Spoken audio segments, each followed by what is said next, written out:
guys, we're going to get started. This is Paul Abedinato.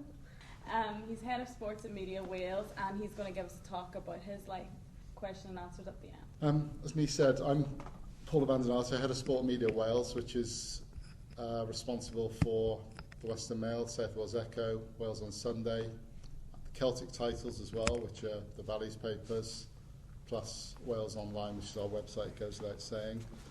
I just want to break down how I plan to do this today, because I've been asked to talk on 4 key areas. I'm not going, but I'll talk about sort of four areas principally. One will be how I got into the sports profession. Another will be my advice on what you should do to get a job at the end of your degree, a job in journalism. We'll talk about, although this overlaps a little bit with the first one, then how to evolve into a specialist area like sport. And it's not just sport, obviously, that's specialist in newspapers. There are other areas of specialisation as well. And also just a quick chat about journalism in the digital age. But really, what I'd like to do more than that is open it to a Q&A, to be honest with you, because I think I'm far more interested in what you've got to say to me than what I've got to say to you. So if I just go through a few of these semantics first of all, then perhaps you can throw questions at me about things that I do in my own job or my colleagues do in their job or whatever, okay? Just a quick bit about my own position. As I say, I'm head of sport. I run a sports department of 23 journalists. This is split up, how are we? I think it's pretty much half and half. Half are writers, half are production people, obviously the individuals who put the pages together, the headlines together and all that sort of thing. And I have to take a general overseeing view of the whole thing. So I'll work out what goes on which particular pages, across which titles. I'll have a look at the headlines on what I call the showpiece pages. We shift over 150 pages a week, so it's impossible for me to be looking at everything that goes in. So I have to cherry pick the main things, if you like, which are the back 4 or 5 pages.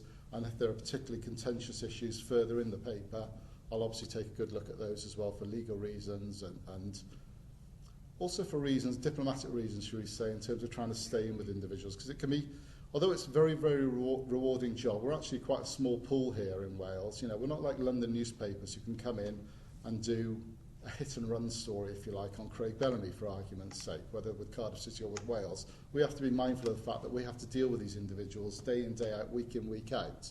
And it's a very difficult balancing act because although what we do, I would argue 99% of what we write, whether it's Welsh Rugby, Welsh Football, Cardiff City, Swansea City, Glamorgan Cricket, I would say that 99% of what we write is very, and I think this can be applied by and large to journalism across Britain, sports journalism across Britain. Although most of what we write is very positive, it's always that 1% that the individuals will always pick up on and remain and always remember. And in particular, and this is where we've got to be extra careful here in Wales, their families are based here as well. So a footballer like Gareth Bale can go and play for Tottenham in England, but his mum and dad will read the local papers, and by that I mean the titles that I've just mentioned. And anything negative on Gareth is going to have an impact, if you see what I mean. Now, you have to be, it doesn't stop you doing things when they're credible, when they're worth doing, but you just have to sort of tread this fine line at all times and be aware that you are working within a small pool here, as I say, on a day-in, day-out basis. So there's a lot of responsibility involved there. And even more so because sport is a very specialist area in every sense, in as much as everybody has an opinion. Sports fanatics love the game. It's very emotional, and it's almost like people lose rationale at times when they put arguments forward. We get Swansea City fans ringing our desk moaning about a Cardiff City bias. We get Cardiff City fans ringing our desk moaning about a Swansea City bias.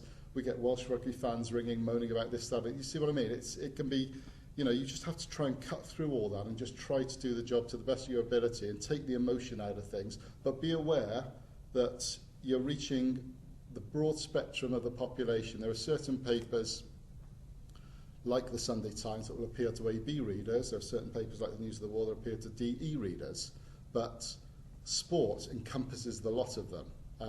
And so, I get some very, very intelligent individuals, lawyers, financial accountants, whatever, ringing up and saying that I think that you're biased towards this, this and this.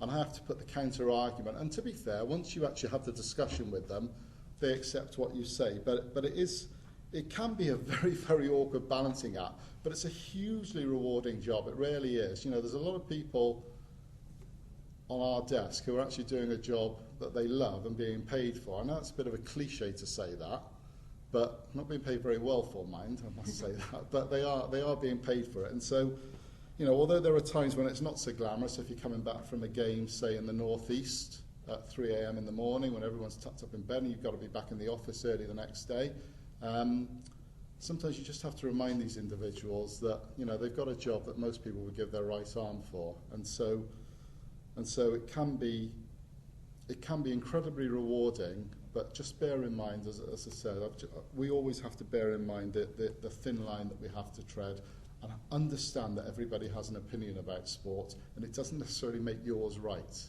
or theirs, or anybody's. It's just an opinion. In our building, I'd say we have to be very responsible, because we can have a huge influence on the Welsh sporting scene. And you know, I'm not being arrogant in saying this, I'm just stating facts. You know, we can shape who the next Wales rugby coach may be. And I can give you a direct example of that, because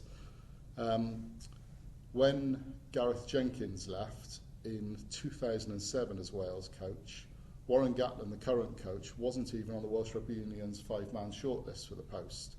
We had a call from somebody who knows his rugby saying, look, he has to be the man for the job, and outlined A, B, C and D why he had to be the man for the job. We spoke to the Welsh Rugby Union. We said that we were going to interview Warren and get his views on what he thought about Wales. We did exactly that. Next thing we know, he's been offered the job. And I repeat, he wasn't even on the shortlist. Newspapers and broadcast journalists can have a huge impact on this sort of things. We can even influence team selection. We can, this sounds bizarre, but we can actually shape matches as well, believe it or not. And I'll give you a couple of examples of that. When Wales won the 2005 Grand Slam, it was a huge occasion. It was the first time that they'd been in this position to go for a Grand Slam in 27 years. The hype was amazing in Wales at the time, and it worried the team in camp. And we got a call from a senior member of the Wales management on the Thursday morning asking if we could do a piece for the Western Mail back page the next day saying that Ireland were the favourites to take the heat off the Welsh team. And they say in sport that the extra, once you get into the profession, at professional level, they say that 1% up here can make the difference. So this is where they were coming from with it all. Now, I said, well, this is very difficult to do because, you know, we're writing for the Welsh paper, for the Welsh public. As far as we're concerned, Wales are the favourites. But we worked out a way to do it whereby we looked at the recent record between the two teams in Cardiff, and Ireland actually had won virtually every game for the previous 20 years or so.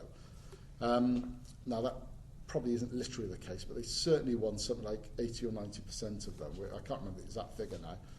So we did a piece for the back page saying that Ireland were the favourites, this was why, blah, blah, blah. And the Wales management said to us, we're going to make sure we put a copy under every Irish player's door in the Hilton Hotel. It's just a balmy thing, but, you know, they felt it would have an impact and possibly get Ireland a little bit off guard. The following day, now this is the Friday before the game, we actually had a call from the Wales coach, Mike Ruddock, saying, thanks for doing this. Now, could you also do this for us for Saturday's paper, which was match day paper? And he asked us, he explained to us how in the scrum, Ireland were always committing penalties. They were sort of bringing the scrum down, or they were twisting it, or they were turning it. I can't remember the technical side of it now. You almost have to be an anorak to understand it. But he explained it all to us, saying that they constantly got away with what he thought was illegal activity in the scrum. And he said, could you do a story on it? Obviously not quoting them, but could you do a story pointing this, this and this? And then the following day, I can go to the referee, because they have a pre-match briefing, and say, oh, have you seen this story, ref, by the way? And that's exactly what happened. Lo and behold, the game started, Ireland committed an offence, penalty given to Wales for it, they score a point. Now, look, I'm sure Wales would have won that game anyway, but I'm just saying that we won't say we abused our position there, right? But we're passionately Welsh in our place, and anything that benefits the Welsh rugby team, the Welsh football team, or our Welsh club teams. Glamorgan, we were very pro the Ryder Cup from day one coming here. We were very pro the Ashes coming here, and both of those received a lot of flack from the London papers, a hell of a lot of flack, and we sort of had to